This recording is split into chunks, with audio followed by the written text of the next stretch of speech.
நீ பேசி பாரு வேணா, ஒரு 2 நாள் நின்று 3 நாள் தூக்கி போட்டு ஓடிடுவேன்.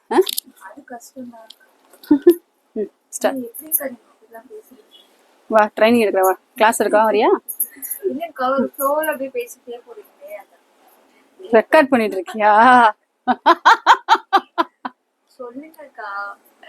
நான் இதுக்கு ஸ்பெஷலா கிளாஸ் போயிட்டு இருக்கேன்ப்பா, யார்கிட்டையும் சொல்லிக்காதீங்க.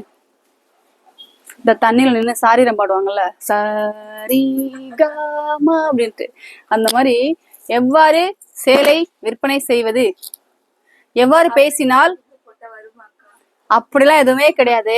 பேஷன் ஒண்ணு இருக்கு இல்லையா, விரும்பி ஒரு வேலை செய்யும் போது ஆட்டோமேட்டிக்கா அதை நம்மளை புஷ் பண்ணி கொண்டு போயிட்டே இருக்கும். சாரினா ஐ எம் கிரேஸ், என்னை தெரிஞ்சவங்க எல்லாருக்கும் ரொம்ப நல்லா தெரியும். காலேஜ் டேஸ்ல இருந்து எவ்வளவு சாரி கலெக்ட் பண்ணிருக்கேன்னு.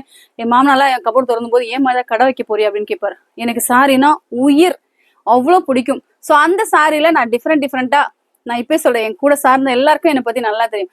சாரிக்கு மேட்சா தான் பிளவுஸ் ஸ்டிச் பண்ணுவேன், பேங்கிள்ஸ்ல இருந்து ஆர்னமெண்ட்ஸ்ல இருந்து.